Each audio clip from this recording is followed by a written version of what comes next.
niggas spending more than they been making. Look at they banging, it ain't no trace. I hit this bitch, I'm in a braces. Up in the kitchen, eating and tasting. I had told her if her man walk in, then I might have to face him. Then I knew this little bitch was in, cause she said, okay, face him. Oh, okay.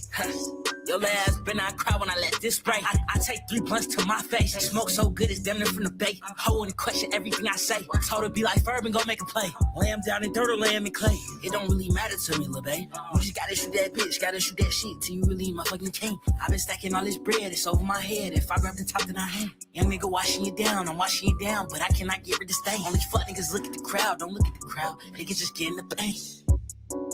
Fuckin' with me, nigga, you should go do something safe. How you outside and your ass sweet in the pot? Why you outside and your ass sweet in the cake? When it get hot, get inside or you get baked. Got a big thigh and it's pointed at your place. In a big spot, just sweet her run away. TikTok, she came back another day. Wristwatch, she has flooded like a lake. I feel like Alexander, I'm so great. It's crazy how these motherfuckers move. They want you to give and I take. My pops had showed me just how to be smooth, so that shit don't make me shake. Your ass is a bitch, you gon' lose. Just off the way you think.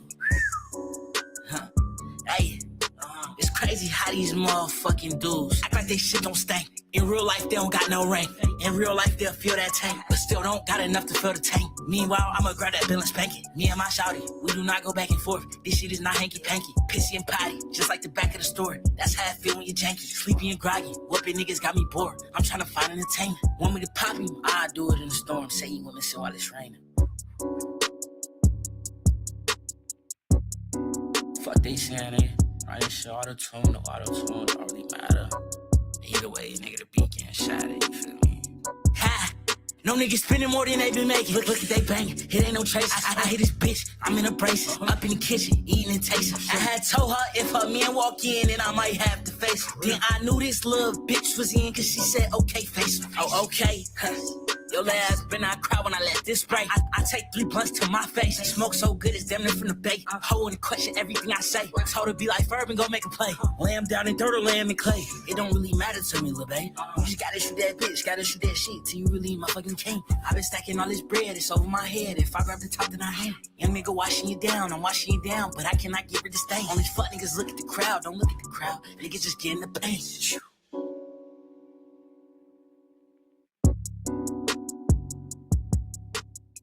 Yeah, I'm rocking with that. I'm rocking with that. That's smooth. A new joint by my main man, Left Gency from X World. Soundex in the building. What's happening, man? You know how we do it. Welcome to the Hype Real Podcast. We live. We live. So we pulling up every Thursday. Shoot, at least once a week. We switched the time up because we want to be able for people to get in here, shoot their shots, say what they got to say. So keep your eyes out on all social medias. It's the Hype Real Podcast for updates of what we going to do and when we do it. We got the chat going crazy already. Shout out my main man, Red. What's happening, brother? Twin. All right, you already know. Let's get the preliminaries out the way. Let me put this up here so that way we can pay some bills. All right. We go live. So I want y'all to make sure y'all like, subscribe, and enjoy. Those are the answers to the test. Like I said, there's always a test at the end, so make sure you're prepared. I'm giving you the cheat code. Don't miss out. So my main man, Kyle from Warner Brothers Podcast will be here soon. He's going to pull up, show up, and show out. While we in the chat, y'all got some time. Y'all got any questions y'all want to ask? Make sure y'all come on here so we can do what we do because we got a lot to talk about and not a lot of time to talk about it. You dig? You dig. All right, let's jump straight into it. First off, I'm going to get my monologue. And I want to go ahead and speak some facts. So, everybody, unless you've been underneath a rock, which some people have, the Knicks had the biggest playoff and finals comeback last night. I'm not going to lie. At halftime, I turned it off. You know, I was like, it's over. Spurs won. Started watching a movie with the lady. Okay, cool. Came back after the movie. Wasn't a long one. Checked. I said, yo, the Knicks are back at it. Like crack addicts. They just out here. They didn't hawk these dudes down. Pause. And now they didn't pretty much came up and now I watched them take the lead and then walk off the floor with a 3-1 lead. My main man Mo pulled up already. He said, off the bat, Wemby, Obama, no more drama. Knicks in 6. I respect it. Knicks in 6. I got Knicks in 7. My main man said Knicks in 6. I can respect that because it sure does look like it's going to get ugly before it gets better. So my main man Keenan, If y'all don't know Keenan, because y'all ain't put up to the Warner Brothers podcast, that's my arch nemesis. And I went on this show, I went on their show, Kyle and Keenan's show, and they had some things to say to me about what I think, and I want to play it back because, I keep receipts. Here we go. If it's possible, I'm going to try to pick both teams in like 6.5. I can't do that. I just don't think defensively the Knicks are going to throw anything at the Spurs they haven't already seen.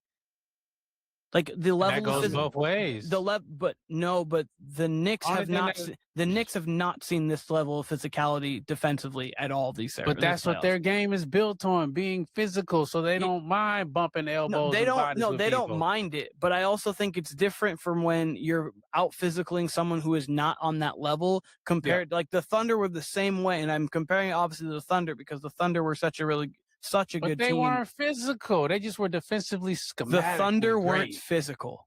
They played dirty. They played dirty. They played dirty. But as far as Thunder are very physical. The Caruso, I think they played Lou Dort, dirty. Case and Wallace. Dirty. I agree with both. I think they played dirty, and I think they did a lot of holding. Sure. And what I'm saying is the Spurs were able to overcome that. So there's nothing that the Knicks are going to throw at them defensively that I think the Spurs aren't going to be able to handle with it. If you're going to play a Knicks team that, you're right, is physical, OG is physical, Josh Hart's physical, Mikal Bridges can get physical, Jose Alvarado is small, but he's just a pest. Mitchell Robinson, physical. Trust me, I understand their roster and how they are, and I do not look at them lightly at all.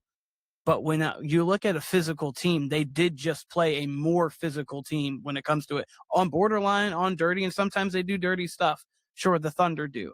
But they did get through that test regardless. And I understand Jalen Williams and A.J. Mitchell weren't there, but that was more the offensive component. I know Jalen Williams is a really good defender, don't get me. I understand. But the defensive prowess of the Thunder was still there on the court, and the Spurs were able to get by that, able to get some good shots off, were able to attack the defense in different ways, the 4-5 pick and roll they're using at the top. I just think that the Spurs are not, the Knicks aren't going to throw anything at them defensively that they haven't seen. I think offensively didn't age well. Shout out my arch nemesis, Keenan, Warner Brothers podcast. Make sure y'all like, subscribe, and enjoy. So the conversation started when I said that the Spurs have not faced a team that is as physical on defense as the New York Knicks. So he went on to say that there's no way because, hey, well, they beat the Thunder and they beat Minnesota. I'm like, but none of them have the defensive prowess of the New York Knickerbockers. Is it Knickerbockers or Knickerboppers? We'll go Knickerbockers. And I kept trying to get him to understand that New York is all about blue-collar basketball. My main man Mo put up in the chat. He said, the Knicks are all about physical basketball. This is nothing new to them. Exactly. And they're the veteran team. So there's no way to me that the Knicks are not going to be able to out-physical those young bloods who have never been on this stage again. My man Big Red just laughing. Are you laughing because I said that it didn't age well at all? The Knicks are up 3-1. You don't come back from a 29-point deficit without being the more aggressive physical team on both sides of the court. Sure, the Spurs have the defensive player of the year in Wemby. Sure, they beat the previous champion in the Oklahoma City Thunder, who were known for being overall team defensively strong. Sure, they look like they were world beaters. But the Knicks, until the other day, going against the Spurs, hadn't lost the game since about April 18th, 2026. The Knicks are almost a team of destiny, it seems like. It's like there's no way that anybody's going to knock them off their pivot. And, also when it comes to statistically, nobody comes back from a 3-1 deficit unless you're the Cleveland Cavaliers or the Golden State Warriors going against the then Kevin Durant-led Thunder, and that was in the Western Conference Finals. So all in all, that didn't age well, bro. But, people don't want to hear me when I was saying the Knicks was going to win. Everybody was caught up in the hype. They were so believing. The hype is real about the Knicks. It's just that simple. I'm gonna dive back a little bit more into this interview. I want y'all to hear what the rest that he had to say, and I want your thought processes on what y'all think about what he said. Where Cat comes in and he can really be the equal, because he's gonna do what Chet should have done and been the stretch guy, shooting on the perimeter. Towns is a better creator, but still Chet can create. So that's where things I really think if the Knicks win, I really in my mind think that Karl Anthony Towns is probably gonna be the Finals MVP, even if he doesn't win Finals MVP. I just think he is going to be the reason why He's going to be the X factor because at this point, Karl Anthony Towns is more skilled than Chet Holmgren. 100%. He's been more offensively and defensively. Offensively and defensively. And Cat's foul trouble is going to be a huge thing too, because he is liable to get you two. And I believe I agree. Dumb ones. But Stephon Castle is not going to make it through this series. So far. Hold on, I'm going to pause for the calls. Welcome my main man, Kyle from Warner Brothers Podcast. He stepped in the room. He don't know what's going on. He walked into mayhem. I done already went off on a monologue. How you doing, brother? What's going on, Kyle? Great, man. I'm great. I'm glad to be here. Cannot wait to talk about last night's game for damn sure. I'm ready to talk finals. I'm ready to talk ball. I'm ready to talk whatever. So let's get it. Before we get into that, tell them where they can find you at, so that way they can pull up, show up, and show out for you. You already know, Warner Brothers Podcast. New episode went up, I believe, yesterday morning. I've been mainly going post game after these games, and we'll release in between days. And I actually did not go after last night's game. I was too fucked up from everything that happened last night during last night's game. So, this is the first time I'm going to be able to talk about it. But Warner Brothers Podcast, myself, Keenan, you'll catch John on there. You'll catch Ray on there. You'll catch these other cast of characters that myself and Keenan have, introduced to the pod world. So, yes, sir. Yeah, a lot of cool people you'll meet on there. So check us out. We're talking sports. We're talking music. And we're damn sure talking the NBA Finals. Right Damn sure. So, you walked into me saying that I feel like I'm a prophet.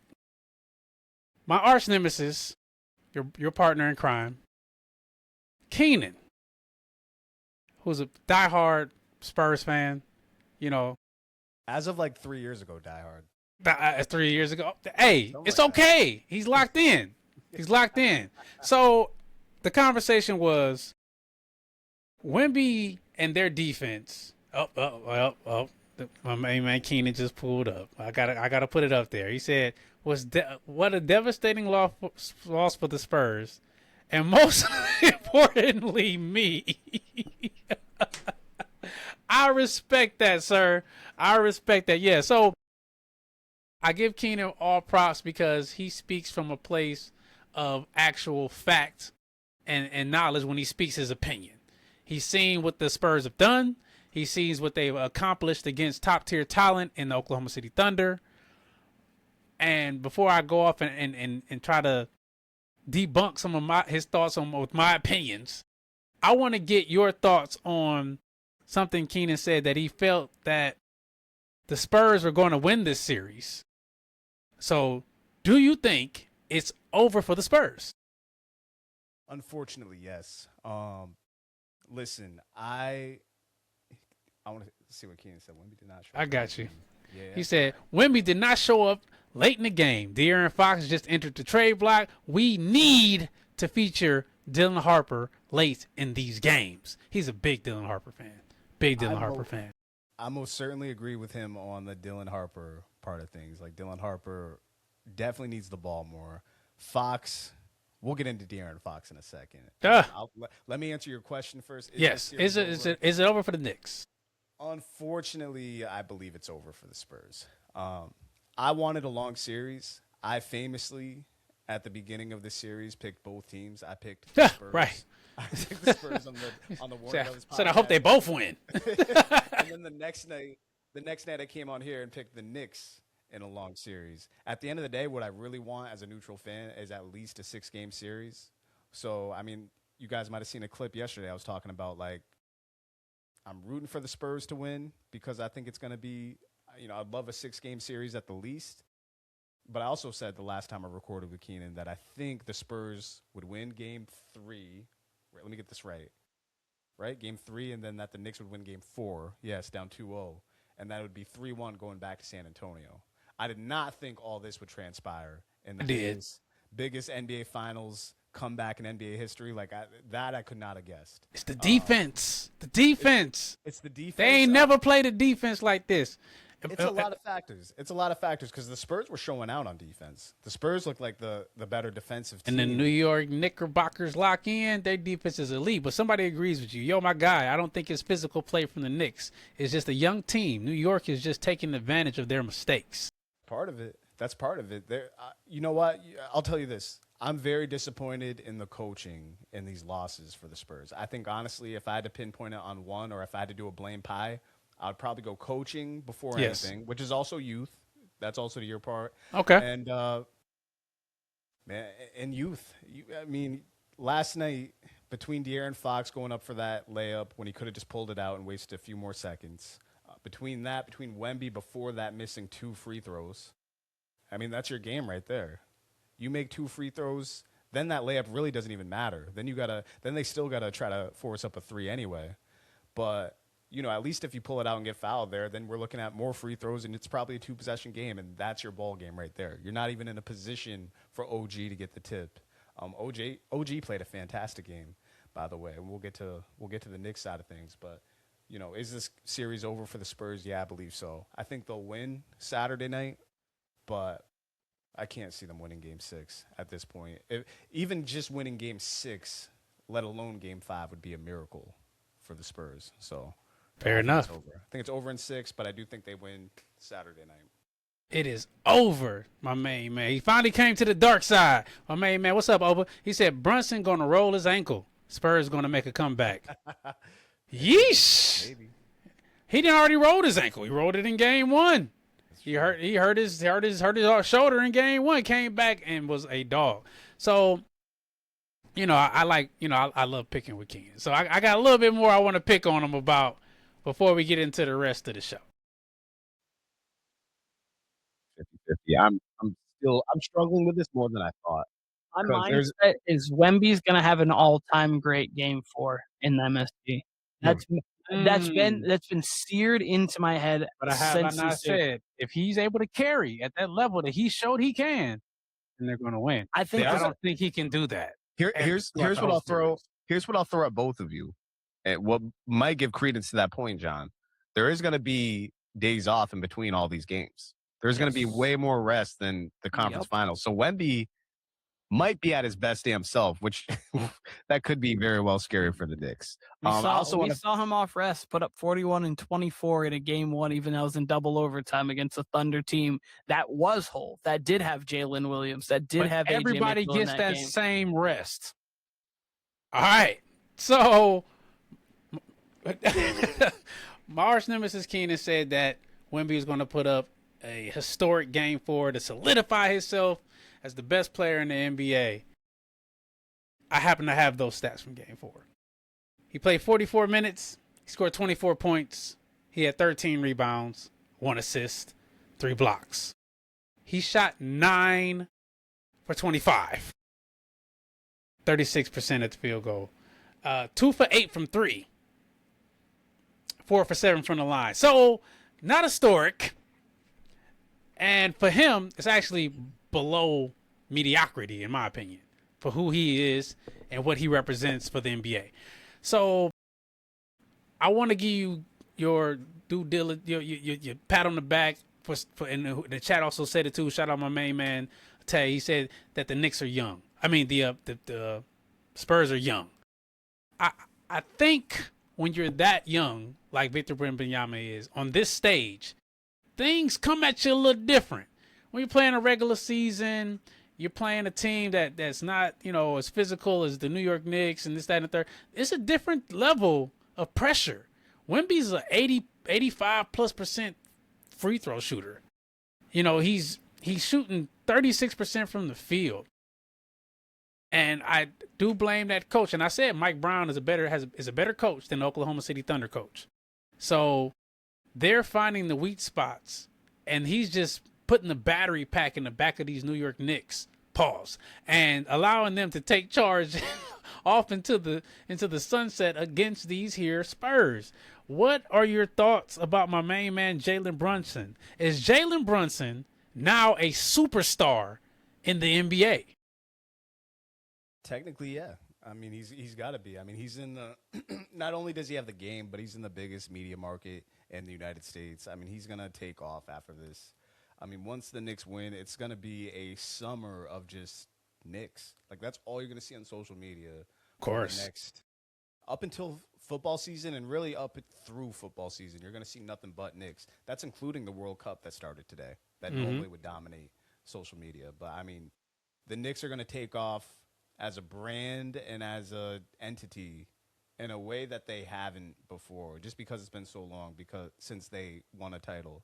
For them to do it in this modern era, it's really going to put them in a place, and it shouldn't, but it will. It's going to put them in a place with, like, the Lakers and the Celtics. Wow. Yeah.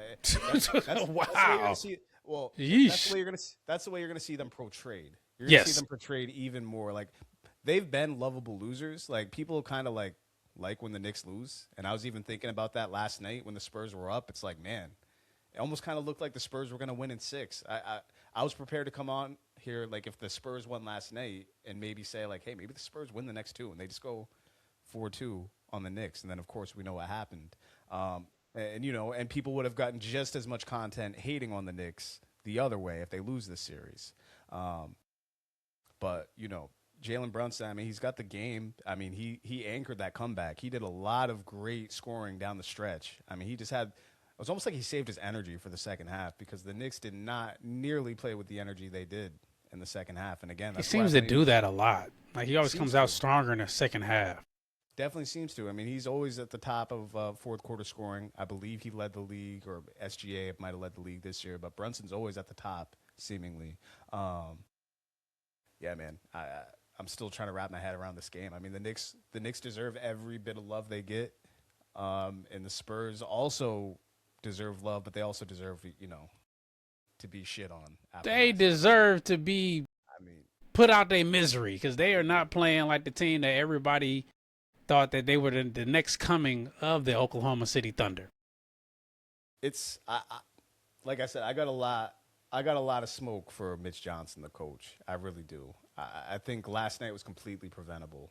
Yes. The Knicks were clearly making their runs, but, man, you compare that to OKC in Game 7 against the Spurs. Correct. Their coach was taking a timeout anytime the Spurs went on like a 6-0 run. Anytime it looked like they got a little bit of momentum, he called a timeout, to the point where he lost his timeouts with 4 minutes left in the game. Like, he was willing to take that risk just not to let them get off. The Spurs spotted themselves 29 points, or the Knicks spotted the Spurs 29 points. Yes. And Mitch Johnson couldn't manage a 29-point lead with Wemby on his team. When they got it down, he still had 4 timeouts in his pocket. He took them home, pretty much. He took 4 timeouts. Who takes 4 timeouts? I'm calling timeout just because we down. Oh, they got the 17th timeout. Not playing with you. Exactly. Too much momentum. And y'all home? No. Yeah, no. All right. Quick question for you. Go ahead. Quick question for you. Is Karl Anthony Towns, the big purr, or as I like to call him, the sassy assassin, more valuable in this series than Victor Wembanyama? Through the first 2 games, I would agree with you. And he played very well in the fourth quarter last night. He scored his first fourth quarter bucket in the finals last night. Tough to say because Victor's obviously the better player. So I would still probably lean Embiid just with the impact he has on defense. I think Cat all around has probably been a little better of a player. It's probably a draw, honestly. I mean, I call it prisoner of the moment, but, like, OG seems to be the most valuable player to me for the Knicks. Whoa, you definitely went prisoner of the moment. Do you know that this man, Karl Anthony Towns, the sassy assassin, as I like to call him, is averaging a double-double? Averaging a double-double. Like, yeah, absolutely. He is. As he does, as he should. As he should. You know what I'm saying? Like, my man said the big purr is crazy work. Pause. Hey, man, that's the big purr. That's the sassy assassin, man. But I really think he is definitely right now more valuable than Victor Wembanyama for this series. Yeah. But go ahead and finish your thought about OG.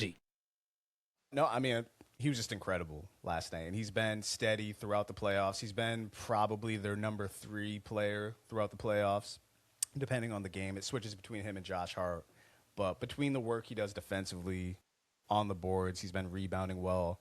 I mean, shooting the lights out last night, and just really just being the glue guy, not only throughout the playoffs, but especially last night. And really the anchor last night. Between him and Jalen Brunson scoring, like, they were the 2 keys truly to the comeback last night. And then the rest of the guys just kind of rallied around them. And, you know, you saw the result in the fourth quarter. It was a culmination. But, you know, I could definitely see a world where, you know, if OG has a great game 5 and they happen to win in 5, he could come away with it. Jalen Brunson definitely could come away with the MVP. Towns could come away with the MVP. But, you know, last night's fresh in my mind. And, you know, for whoever the voters are, yeah, I could see OG winning it. I definitely could. Shout out to my main man, Mo. He said finals MVP is Cat, the big purr, sassy assassin. Mo, I got to call you out, bro. You switched your pick. You said that you called it first on the show. You said OG was the X factor. You called it, Mo. So don't try to switch up now. Okay, my main man D came in and said Brunson is a superstar and will give the Spurs a lot of credit for getting to the finals for the first time in the playoffs. Fair enough. Said they scored 69 of the Knicks points. OG was scary. Absolutely. So points for OG have done nothing but inflate over the last 4 games. Do you mind if I read them off to you? Thanks. I'm going to go ahead and do it. 17, 28, 33. Field goal percentage has gone up. 41, 50, 69. It dipped a little bit with 67. 3-pointers, field goal percentage, and this is on a minimum of 5 shots, up 50%, 40%, 42%. Last night was 77% from the 3-point line. He was absolutely unstoppable. See, Glove pulled up. I'm rooting for the Knicks, but major coaching error by Spurs. A whole staff couldn't find a way to stop the run. Unacceptable for NBA coaching. 150,000%. She also, T Glove came back and said the Knicks can go further without Cat than the Spurs without Wendy. I know you meant Wemby. I'm just saying. So, C Glove, we were chatting about this yesterday, and your question kept asking, why in the hell is Wemby in the game and you guys are up by 25 points? At the time, I didn't think about it. I'm like, that makes a lot of sense. Why are you out there and you're up almost by 30? Why is he out there running around? He can get rest right now. You could put in anybody else to get this guy a breather. He played 44 minutes last night. That's all 4 quarters, except for a breather. So I definitely agree. Get back to the chat. Keenan, my arch right. Spurs in 7. Keep hope alive. My man Mo said, yeah, OG got in a different bag for sure. And yes, he did. So do you think if OG is able to keep the clip of play that he's been up to, is he finals MVP? I mean, you know, that's what I had just said in the last segment. I think it's between him, Cat, and Brunson. It's got to be. If you had to pick, who you picking? OG or Cat? Yeah, right now, OG. Or Jalen? For sure. OG. OG? OG's probably been the most consistent out of the 3, for sure, yeah. OG. See, Glove pulled back up and said, and Cat got all kinds of rest. He did, but he was in foul trouble early. Shout out to my main man, Keenan. He said that. He said that if he had like 2 fouls in the first 5 minutes, Keenan said that if Cat continues to get in foul trouble, then it's going to be all over for the Knicks because they need him, and he does do that a lot, unfortunately. He stays in foul trouble. He lives in foul trouble. Okay, so you got the Knicks winning it out. I said the Knicks from the jump. We're going to let that rest for a minute. You know, it's been talked about all day, so I know it's falling on deaf ears. But I want to pivot, but keep it NBA. So I want to play a little game. Okay. I want to play a little game with you, and I want to play a game with the chat. My main man, Keenan, pulled back up. He said, I think Jalen Brunson will be the MVP right now. OG is the X factor. They'll probably give it to Brunson because he's the face. But they really need to give it to OG. The man is balling. He's quietly balling too on some Kawhi Leonard type stuff. Also, when Wemby guarding a point guard at the top of the key for the final point, he should have been under the basket for the rebound. He's the defensive player of the year and he can guard a guard. But why is he at the top of the key? Thoughts on that? Why is he guarding Jalen Brunson at the top of the key instead of playing the paint where he's been the entire playoff for the most part? Any thoughts? Added to the list of questions I have from last For Mitch. night and Mitch Johnson in the rest of the series, because Coaching. when I seen it, I wasn't necessarily mad at it, because let's be real, even with Wemby all the way out there, all you got to do is they boxed everybody but OG out, and OG was the inbounder, and he came untouched. Untouched. So that's basic fundamentals. You can blame that on coaching, and I'd love to blame it on coaching, but also like these guys have been playing ball since they're 5 or 6 years old. That is number one rule of basketball. Shot goes up, find a body. Find a body. It's a great play by OG, and Wemby too. I mean, we've seen Wemby challenge a shot and then go get a rebound. So like, I don't put too much on him going out on Jalen because he made it tough on him. But I mean, that being said, Castle and Harper and all the other guys probably could have held Jalen Brunson to the same shot, to be honest. So yes, because it was an ugly shot. He just kind of threw it up there for real. Right. To me, the game was lost way before that shot even went up. So again, Mitch Johnson he's gonna remember that game forever, win or lose this series. He's gonna remember that game forever. It was just awful performance between him and his whole entire staff. Too many coaching errors, and like I said, I think Mike Brown's a better coach than Mitch. I just do. That's just my opinion. Mike Brown is a defensive mastermind. He always was. That was his calling card when he was coaching for the Cavs. That's why they brought him to the Golden State Warriors, so that way he makes guys who aren't that good at defense be able to play defense. Because Jalen Brunson is not really a defensive monster, but because he's able to put the rest of the things around him, he looks like he's able to step up to the challenge and at least play competitive defense. All right, let's play a little game. Now, chat, I want y'all to play too. It should be interesting. And I want to see how this all works out. And so what I want to do is I want to say, stop me when. That's what we're going to play. Stop me when I name a point guard, and I'm only going to name current point guards. Point guards only, not shooting guards, but your primary position is point guard.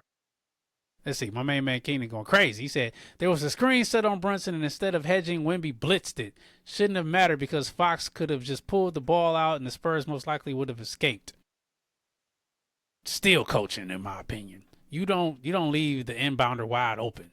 That's like nobody screening out the person shooting free throws. I mean, boxing out the person shooting free. You always box out you get you a body. So I can't give him an excuse. I see where you're coming from. All right, so better than point guard edition. So I'm going to name some point guards. In chat, I want to know what y'all think also about this conversation. Just chime in and just stop me. Just say stop when I name a better point guard than Jalen Brunson. All right? We're going to start off a little light. Mike Conley. Start off a little light. Jalen Suggs. Okay, nothing. Drew Holiday.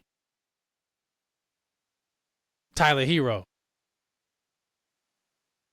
Derek White. LaMelo Ball. All right, we're gonna get a little deeper. Ja Morant. Jamal Murray. James Harden. De'Aaron Fox. Trae Young. Tyrese Maxey. If he performed a little better, I'd choose him, but nope. Devin Booker. I know we're getting dicey now, right? He's a two to me. Him and Hero are twos to me, but keep going. Cade Cunningham. Cade's right there. Oof, man. Let me see who's next. It's close. That's close. Okay.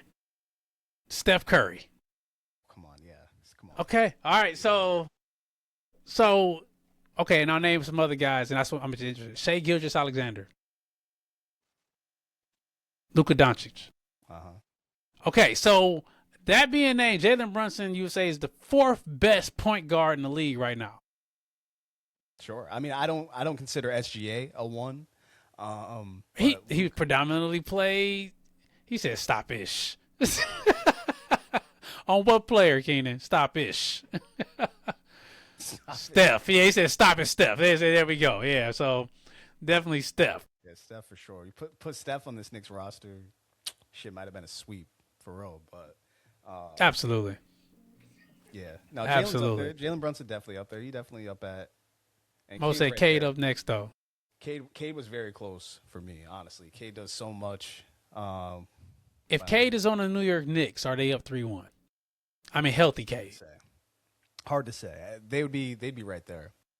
They'd be right there. I mean, Cade's like 6'7" too. That's the other thing. He's huge. He's a bigger body. Yeah, he's a big guy. So he can do more. And it's always tough to say when you got Jalen Brunson. Stop-ish at Cade. That's fair. Okay, yeah. Yeah, Brunson's right. I mean, he's right there. I can't take it from him right now. So I won't put Cade ahead of him, but Steph and all them, yeah, for sure. So the only people ahead of Brunson right now is Shai, Luka, and Steph Curry. Stop at SGA, C-Glove. I see you. All right, we're going to flip the script. Now, Victor Wembanyama. Stop me when I name a better center than Victor Wembanyama. Okay, my man Keenan, he said Brunson is behind SGA, Luka, and Steph. Brunson is 4, Cade is 5, but that is a debate. That's flip-floppy. You know what I mean? But Brunson is Mr. Clutch. All right, so we're going to name some centers. And stop me when you hear one that's better than Victor Wembanyama. Nick Claxton from the Nets. Nikola Vujovic. DeAndre Ayton. Jalen Duran. Miles Turner. Jared Allen. Rudy Gobert. Sengun from the Rockets. Sabonis from the Kings. Karl Anthony Towns.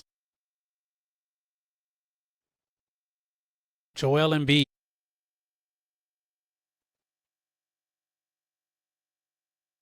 In his prime, maybe, but not right now. Not right now. Nikola Jokic. That's the one. That's the only guy? That's the only one. Yep.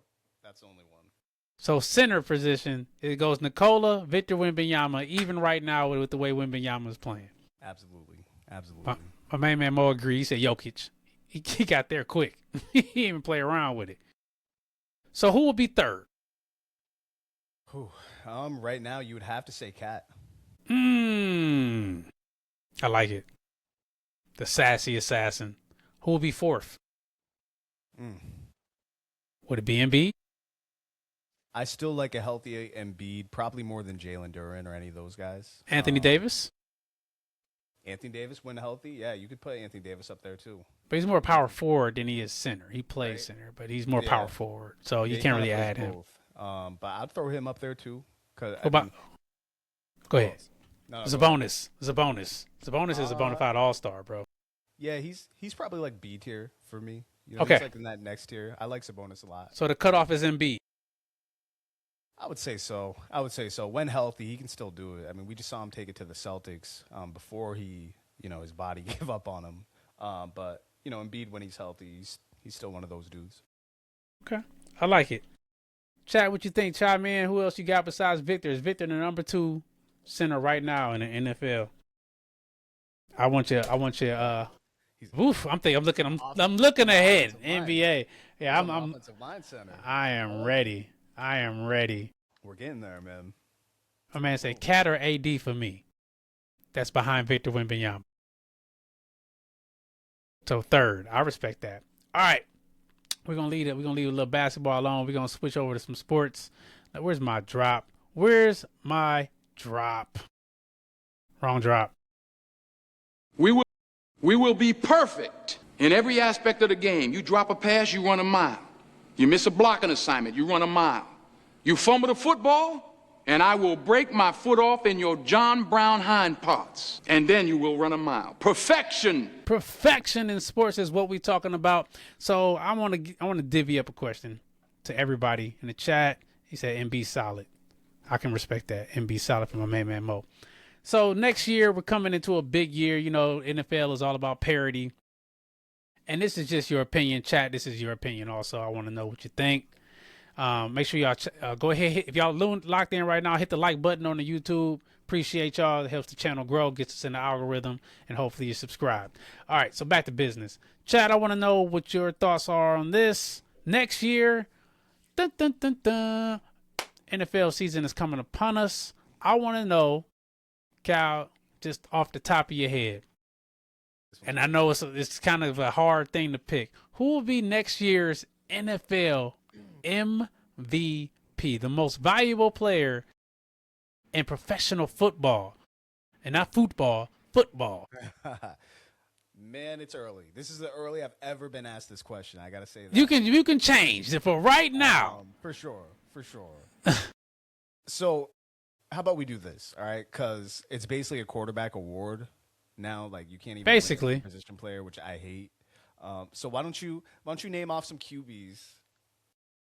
And we'll kind of play the game we just played. I'll stop you when I think that's the MVP. All right. Give you my very, very, very, very early MVP based off these QBs. Chad, I want y'all to chime into it. Pretty much is a NFL award. You know what? What you got? I got one for you, unless you do want to play that game. No, we can go ahead. What you got? I got one for you. Justin Herbert. The stars are aligned. Justin Herbert for MVP of the National Football League? Wow, West. hot take, bro. The AFC West is lined up for him. You're gonna have take. You're gonna have a less than 100% Patrick Mahomes. Okay. The Chiefs are gonna start slow. The Raiders aren't there yet. The Okay. Broncos are gonna be there, but out of him and Bo Nix, who's more talented? Justin Herbert. He's got more ability. They play in a very offensive-friendly home arena. You know, they're in L.A.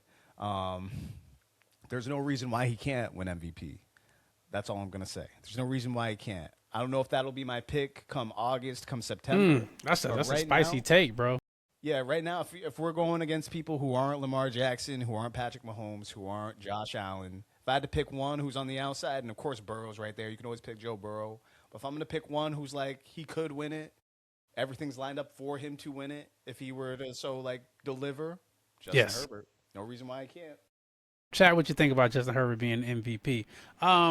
My very, very, very, very early MVP pick is the one, the only, the top quarterback, the top 3 quarterback in football, and he's not number 3, Drake May. Oh, there we go. Drake May for MVP. I'm starting the campaign early.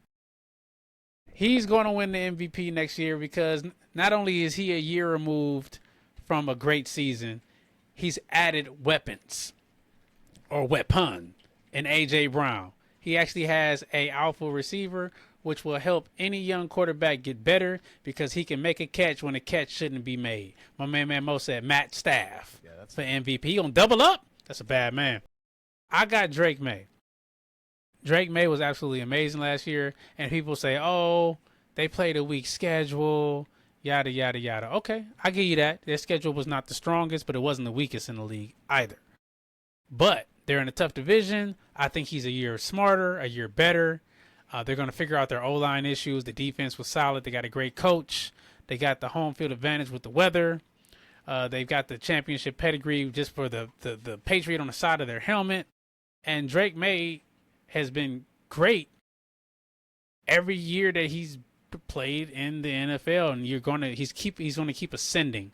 And now that you have a guy that can dominate the field from every level, it's going to get a lot easier because it's going to open things up. And then you can't forget about Travion Henderson and guys like that. Even Hunter Henry going to have a good year because I think Drake May really is that good.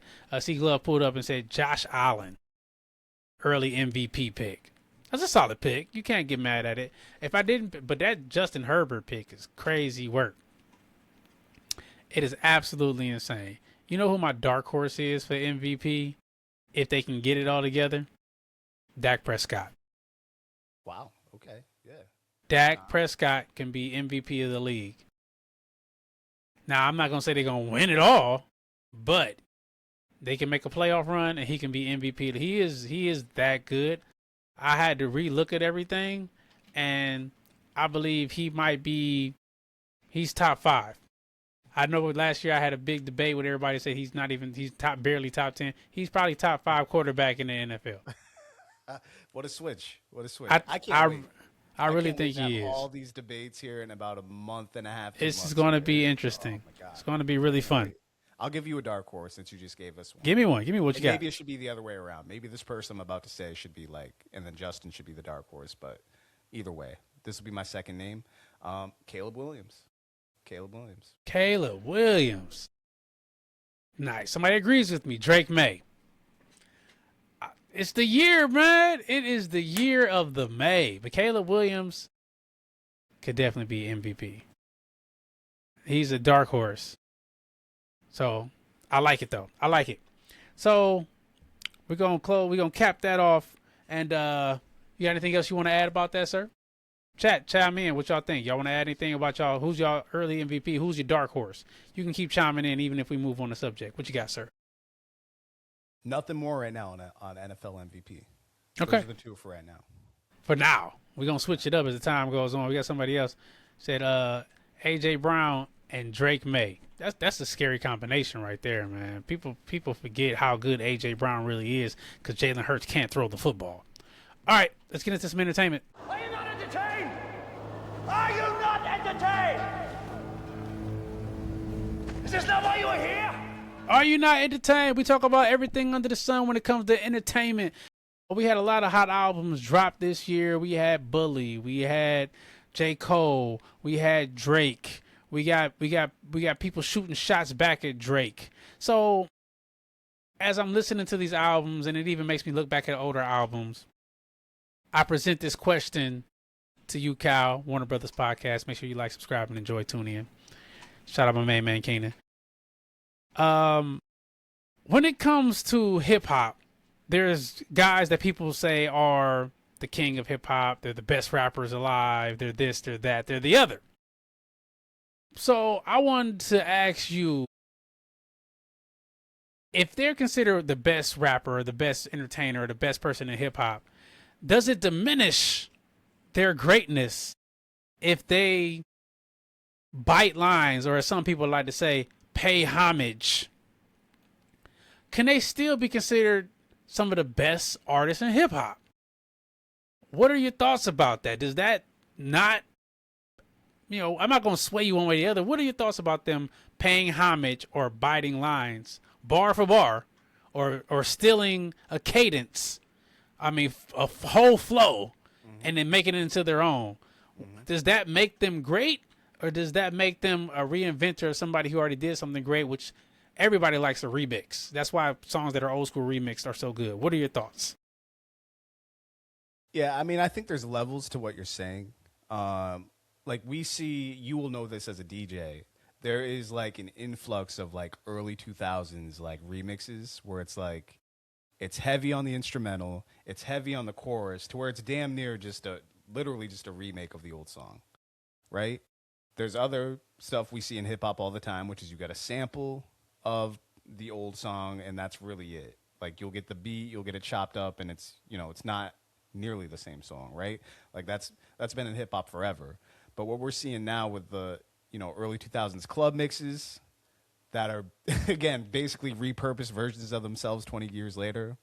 Yes. That I don't think is entirely talented. But like to rappers who are might do a little 4-bar or a little line here that's might be similar to a classic line from 20 years ago.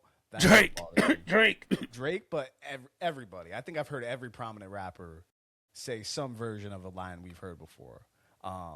The difference would be, I don't think we've ever heard straight up like someone go like 12 to 16 bars of like the exact lines from someone else. You know what I mean? Drake!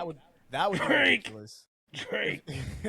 if someone was straight up going bar for bar for bar for bar for a verse, then, Drake. we got something to talk about. Give me an Drake. example with Drake, because I'm He stole a whole Mac Dre verse. Did he? I'm not familiar with Mac Dre, so I did hear this being a thing. I did hear this. He stole. He didn't steal. So he got in contact with Mac Dre's mother. This is per everybody who's on the internet and Mo. You'll meet Mo. Hopefully he comes on the show, because he's a big hip hop guy who gets all into the battles and everything. He went to Mac Dre. Me too. He went to Mac Dre's mom and Mac Dre's managers and owners and asked for permission to take this man's verse. But he's also pouring money back into the real estate and Mac Dre's mom and everything like that. So he took this man's whole flow bar for bar. And chat, you can send me the song that it's in, because I think it's on that Eat Me Baby, or it's the song. He goes bar for bar every single time. And it's absolutely insane. I'm gonna get into the chat real quick. He says, C-Glove says, they can pay homage, but still need to have their own original sound and lyrics to be considered great. Absolutely agree. Mo, who I said needs to pull up to the podcast, he used a piece of Mac Dre verse to pay homage. He used almost 8 bars of this bar for bar. When is it the homage overrated and it becomes just biting a line, just so that way you can have a hot verse? Because that's the case, I'm going to go to an old rapper and pay homage for a whole album and just say, I'm paying homage. Does that not count as the same thing? Am I not wrong? So you know what I mean? So to be clear, Dak for MVP. Shout out my main man Tay. He's a diehard Dak fan. He went back to it. I ain't mad at you, Tay.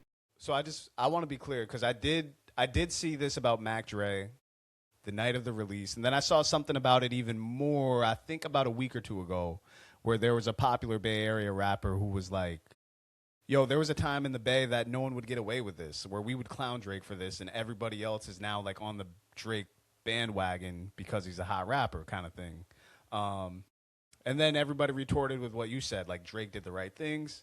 He went through the right avenues. He was going to the right place. But is that more like damage control, or you know what I mean? That's the thing with Drake. I don't know.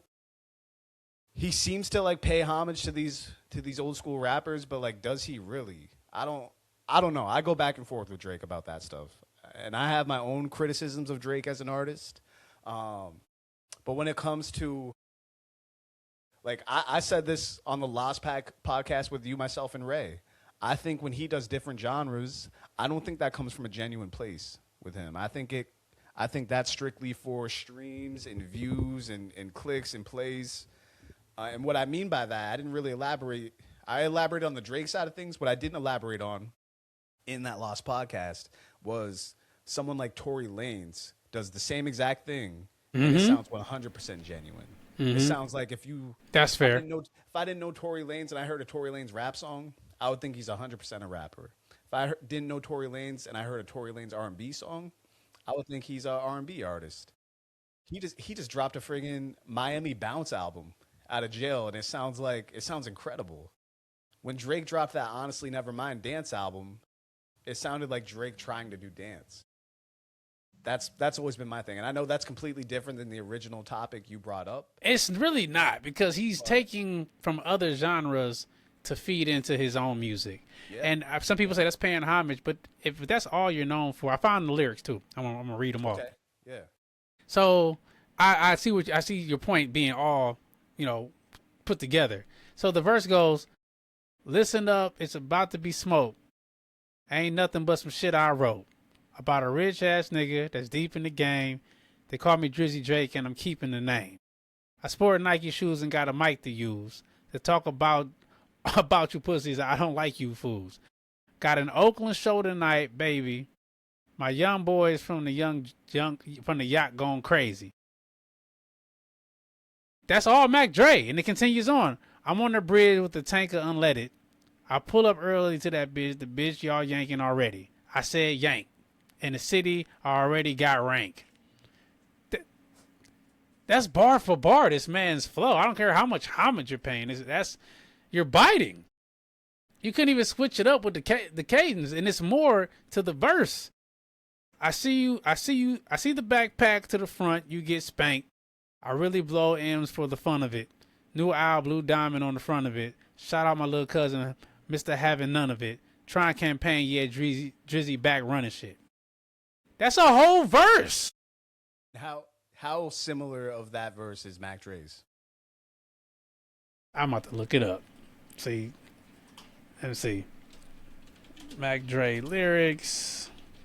Drake stole. I bet you pop right up.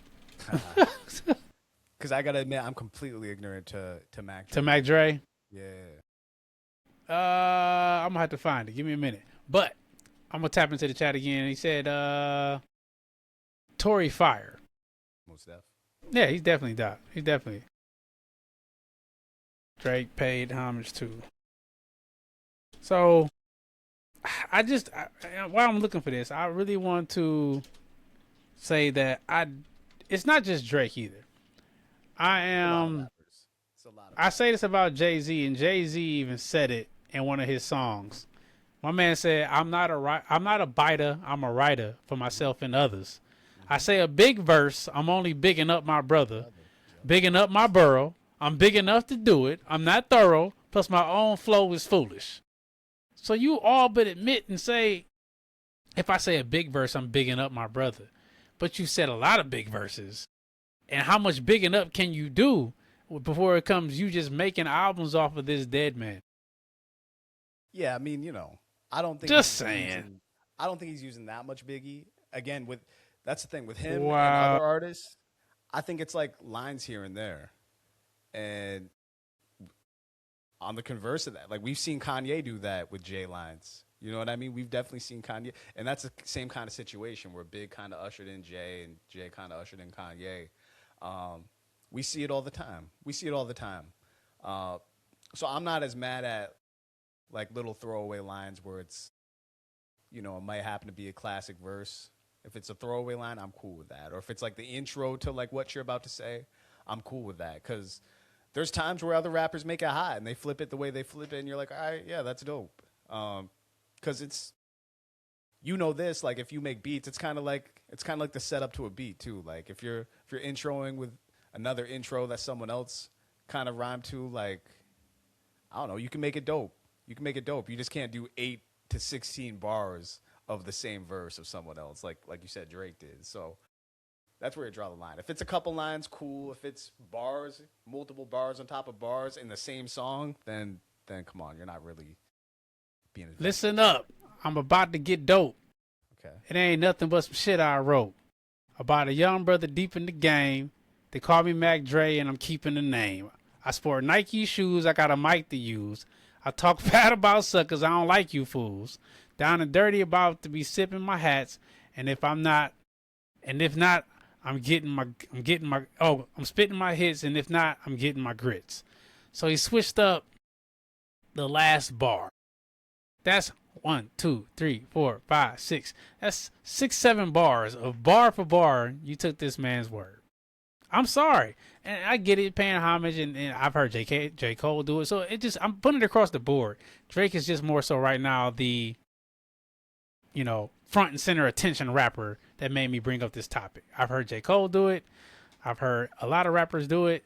So I'm not saying it's the end of the world, but if you're doing it consistently, how great is your greatness? So do you think when he, like, what would be the point? Drake put out so much music in that one weekend. Why do you think he did this song with that much lyrics of Mac Dre? Do you think he did it to like look cool for the Bay? Do you think he did it to actually pay homage? Or do you think he really just got lazy with it and was like, fuck it, I'll just fucking copy Mac Dre. It's going to sound hot and everyone's going to like it. I think that, because even the name of the song of Mac Dre's song was Too Hard for the Effing Radio. Yep. And his name of his song is what? Too Hard for the Radio. He even stole pretty much the title. Like, it just... That's outrageous. Like, so he might... I think it was a mixture of all three. Okay. He wanted to... He got a little lazy. The beat reminded him of Mac Dre. He's probably a fan of him. And he paid homage. And also he wanted to get the Bay in his pocket because there's nobody in Cali that is really rocking with him super hardcore And he wants to get back into that revenue stream and be able to go out there because, the Bay mess with Kendrick Lamar. So he needs to get back, and then he's dogging everybody from Cali. So he's got to show some love to Cali. So it's a business move. Drake is the one of the wisest business minds besides like a Jay-Z that I've seen in a long time. Mm-hmm. He makes all the right moves. Like even like you said, when he makes dance albums, it's a business move. 3 albums dropping at one time, one being dance, one being hip hop, one being R&B, is a business move. Now he's out of his deal. It is what it is. My main man Mo going crazy. He said, throw the whole hip hop away, then because a lot of rappers do it. I just said a lot of rappers do it, but not all rappers do it. It's literally for the Bay Area. But he's trying to buy that Bay Area back with somebody that was already great from the Bay. He could have picked anybody, but he wanted to get somebody who's iconic so that way he can get into that pocket of California. That's just my opinion. True. So we can go on and on about this, but we're getting up against the wall. Is there anything else you want to say about this topic? Not currently. And not currently is crazy. All right. So we're going to wrap it up. We're going to get out of here. I appreciate the chat showing up, showing out. Without y'all, we're nothing. I'm a man of the people. I'm here for the people, So before we get out of here, I want y'all to make sure y'all do your homework. Oh, you didn't do your homework? That's cool. I told you to be a test at the end, so don't worry about it. I'll give you the answers. You're supposed to like, subscribe, and enjoy. So you say, okay, I'm supposed to like, subscribe, and enjoy. What am I supposed to like, subscribe, and enjoy? You're supposed to like, subscribe, and enjoy the Warner Brothers Podcast with my main man, Keenan and Cal. Tell them about the Warner Brothers Podcast, sir. First of all, shouts to Keenan. You got a little bit of the Warner Brothers Podcast experience because Keenan was in the comments, chatting it up with the show. So shouts to Keenan, man. Look, you'll see me and John and possibly Keenan on there tomorrow night. We'll be recording. So that will drop Saturday. So you can listen to that before Game 5 of the NBA Finals. It'll be up Saturday morning.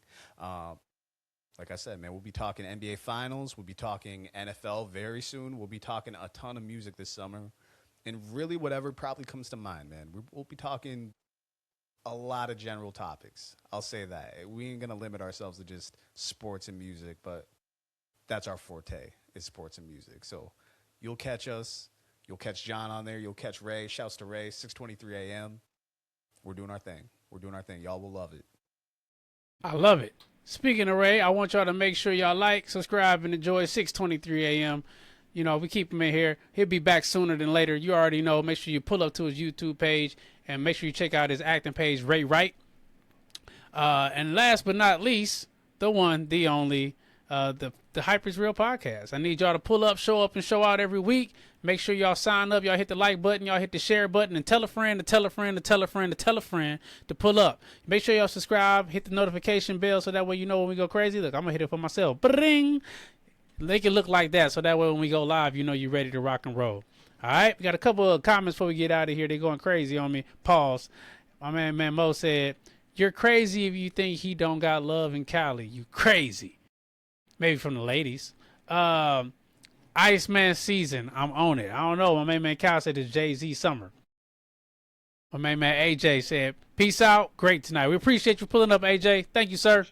Appreciate you. All right. We're going to get out of here. So make sure you go ahead and do your homework. Until the next time is the next time. Like I always say, either be good or be good at it. All right? All right. Peace.